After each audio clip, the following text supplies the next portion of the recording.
This is Forge for Speed. In this video, I'll be performing a radiator cooling system super flush. My car's cooling system has been filled up with tap water for a long time.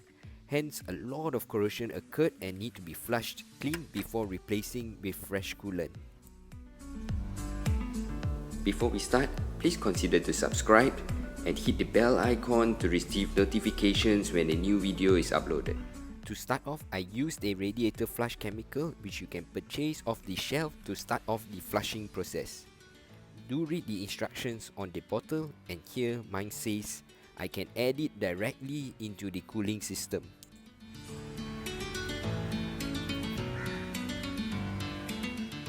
Once the flushing chemical is added, I then drove the car for 3 days to allow the flushing chemical to fully circulate throughout the system and break down all the sludge. This is the first time I am draining the system after flushing it with the chemical. To drain the radiator, unscrew the drain plug which is located at the bottom. Look at the brown dirty fluid being drained out. This is what we want to flush out completely. This is a closer look of the fluid drained from the first flush. It is dark brown due to corrosion happening in the cooling system.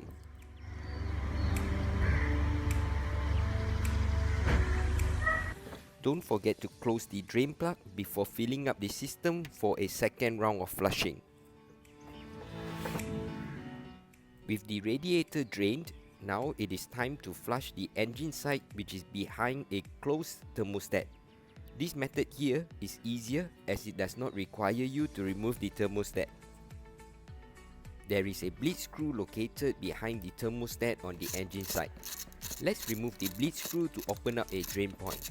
You will see water flowing out as the engine side is still full with fluid which has not been drained out due to a closed thermostat.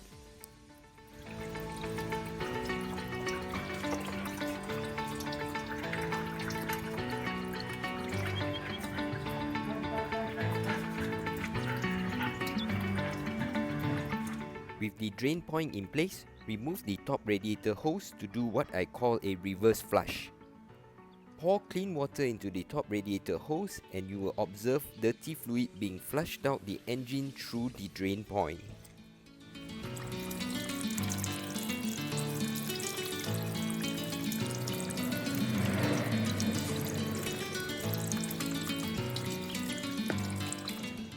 Next, remove the coolant reserve tank which is located in front of the battery, drain it out and clean it out too. Now let's perform a second round of flushing by filling up the system with clean water. Remember to reinstall the bleed screw and close the radiator drain plug. Once full, start the car and run the engine up to normal operating temperature to circulate the fluid throughout the system for 10 minutes. After that, let the engine cool down first before repeating all steps to flush the system. After 4 cycles of flushing, look at how well the cooling system was cleaned up. This is just amazing. Now, the system is ready to be filled with coolant.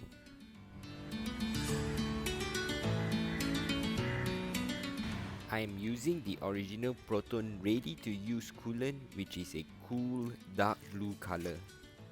Since it is a pre-mixed coolant, the OCD in me made me manually blow out water collected in the engine as much as possible to avoid diluting the coolant. Then proceed to fill up coolant into the engine side via the top radiator hose, followed by the radiator necks and finally the coolant reserve tank. Once full with coolant, proceed to run the engine up to normal operating temperature and allow air to bleed out of the system.